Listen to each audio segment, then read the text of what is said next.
அஸ்ஸலாமு அலைக்கும். இன்னைக்கு பார்த்தீங்கன்னா, ஈவினிங் போல தான் விலாக் எடுத்தேன். இன்னைக்கு பார்த்தீங்கன்னா, ரொம்ப நாள் கழிச்சு ப்ரௌனி கேட்டுட்டே இருந்தனால, ப்ரௌனி தான் ரெடி பண்ணிட்டுருக்கேன்.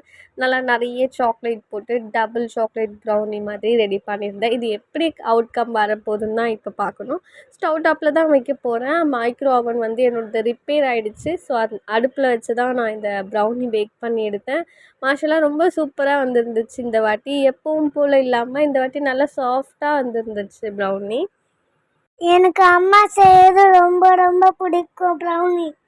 இல்லை ஜெம்ஸு போட்டு சாப்பிட்டேன். நானும் வாய்ஸ் ஓவர் பண்ணுறேம்மா அப்படின்ட்டு என் கூடவே இருந்து அவளும் பேசணும் அப்படின்ட்டு பேசியிருக்கா. அவளுக்கு மட்டும் கொஞ்சம் டாப்பிங் ஜெம்ஸ் போட்டு கொடுத்துருந்தேன். ரொம்ப விரும்பி சாப்பிட்டுட்டாங்க. டின்னருக்கு பார்த்திங்கன்னா இடியாப்பம் மட்டும் கடையில் வாங்கிட்டு சென்னா கிரேவி தான் பண்ணியிருந்தேன். ரொம்ப சூப்பராக இருந்துச்சு. இன்றைக்கி இந்த டே அவ்வளோதான். நாளைக்கு ஒரு மினி விலாகில் பார்க்கலாம். பாய்.